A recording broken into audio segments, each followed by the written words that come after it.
غم نہ کری رب تجھے برباد نہ ہونے دے گا، تیرا دشمن بڑا نادان۔ السلام علیکم ورحمۃ اللہ وبرکاتہ۔ محترم ناظرین، آج کی اس ویڈیو میں رمضان المبارک کے آخری جمعہ سے متعلق 2-3 باتیں آپ سے شیئر کرنا ہے،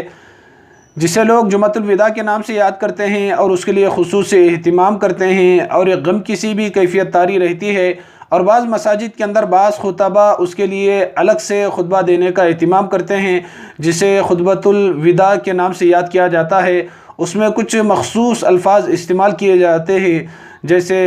الوداع الوداع یا شہر رمضان، الفراق والفراق یا شہر رمضان، السلام والسلام یا شہر رمضان۔ کچھ اس طرح کے مخصوص الفاظ اس خطبے میں استعمال کیے جاتے ہیں۔ تو اس جمعہ کو جمعۃ الوداع کہنا اور اس کے لیے الگ سے فضیلت تصور کرنا اور اس خطبے کا اہتمام کرنا، شریعت میں اس کی کیا حیثیت ہے، اس کا شرعی مقام کیا ہے، یہ ساری تفصیلات آج کی اس ویڈیو میں آپ کے سامنے رکھنے والا ہوں۔ سبسکرائب کر کے بیل آئیکن پہ ضرور کلک کریں۔ جزاک اللہ۔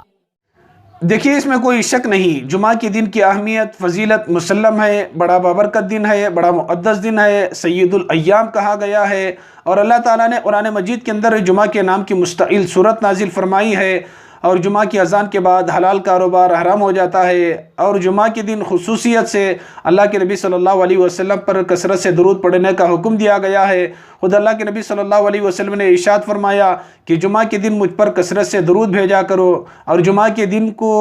کے غسل کو سنت قرار دیا گیا، اور جمعہ کے دیگر اعمال مسنونہ ہیں جس کا قرآن و سنت سے ہمیں ثبوت بھی ملتا ہے، اور جمعہ کے دن سورہ کہف پڑھنے کی فضیلت اور اہمیت بھی بیان کی گئی ہے، اور اس کے علاوہ جمعہ کے دن ایک خاص قبولیت کی گھڑی ہے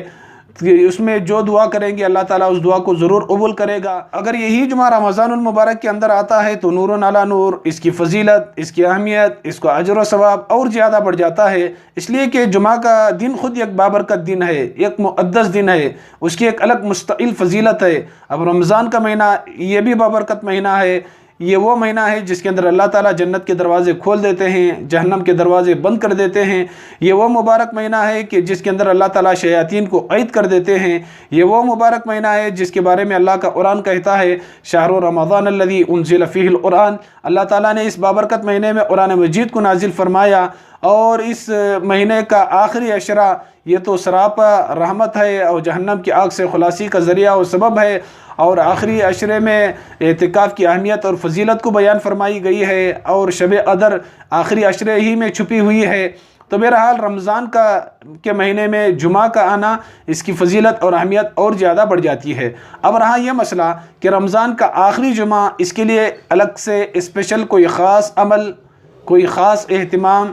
کا ذکر قرآن و سنت سے ہمیں ملتا ہے یا نہیں؟ دیکھیے، رمضان کے آخری جمعہ کی الگ سے کوئی خاص فضیلت نہیں ہے، اس دن کا کوئی خاص عمل، کوئی خاص خطبہ قرآن سنت سے اس کا کوئی ثبوت نہیں ملتا۔ رمضان کے آخری جمعہ کی بھی وہی فضیلت ہے جو پچھلے 3 جمعہ جو رمضان میں گزرے ہیں اس کی جو فضیلت اور اہمیت ہے، آخری جمعہ کی بھی بالکل وہی اہمیت، وہی فضیلت ہے۔ الگ سے کوئی خاص عمل، کوئی خاص فضیلت آخری جمعہ کی قرآن و سنت سے ثابت نہیں ہے۔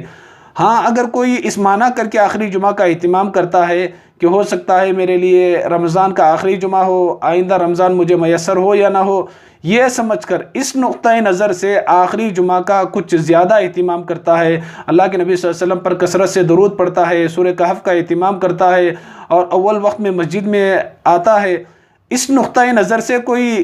اسے اہمیت دیتا ہے اور اس کا اہتمام کرتا ہے، تو یہ مستحسن چیز ہے، اچھی چیز ہے، کرنا چاہیے۔ لیکن یہ سمجھ کر کہ جمعۃ الوداع ہے اور اس کی الگ سے اہمیت ہے، الگ سے فضیلت ہے، اور سنت سمجھ کر، ضروری سمجھ کر کرتا ہے، تو یہ صحیح۔ تو اس لیے رمضان المبارک کے آخری جمعہ کو جمعۃ الوداع کہنا اور اس کے لیے خطبۃ الوداع کا اہتمام کرنا اور اس کا اہتمام اور التزام کرنا اور اس کے لیے الگ سے فضیلت اور اہمیت تصور کرنا، سنت سمجھنا، اسے مکروہ قرار دیا ہے اور اسے بدعت لکھا ہے۔ دیکھیے، ہمارا دین کامل ہے، مکمل ہے۔ الیوم اکملت لکم دینکم واتممت علیکم نعمتی ورضیت لکم الاسلام دینا۔ اللہ کے نبی صلی اللہ علیہ وسلم کے زمانے میں، خلفائے راشدین کے زمانے میں، صحابہ کے زمانے میں رمضان کا مہینہ آیا، جمعہ کا دن آیا، آخری جمعہ آیا، لیکن اللہ کے نبی صلی اللہ علیہ وسلم سے، نہ خلفائے راشدین سے، نہ صحابہ اکرام سے اس جمعہ کو جمعۃ الوداع کہا گیا، نہ الگ سے خطبۃ الوداع کا اہتمام کیا گیا، نہ الگ سے فضیلت بیان کی گئی، اور نہ ہی اس کا تصور کیا گیا۔ تو اس لیے ہمارے اس دور کے اندر بعض جگہ اس کا خصوصی اہتمام کرتے ہیں، الگ سے فضیلت تصور کرتے ہیں، الگ سے خطبۃ الوداع دیا جاتا ہے، جو سراسر بدعت ہے اور یہ مکروہ عمل ہے۔ تو اس لیے اسے ختم کرنے کی ضرورت ہے۔ پوری باتیں تھیں تو میں نے آپ سے شیئر کی، آپ سے درخواست ہے دوسروں کو بھی شیئر کریں، دوسروں کو بھی اس سے آگاہ کریں۔ اگر آپ اس چینل پر نئے ہیں تو اس چینل کو ضرور سبسکرائب کر لیں تاکہ دینی معلومات، مسئلے مسائل اور جمعہ کے بیانات آسانی کے ساتھ آپ کو مل سکے، اور کمنٹ باکس کے اندر اپنی رائے کا اظہار ضرور کیجیے۔ السلام علیکم ورحمۃ اللہ وبرکاتہ۔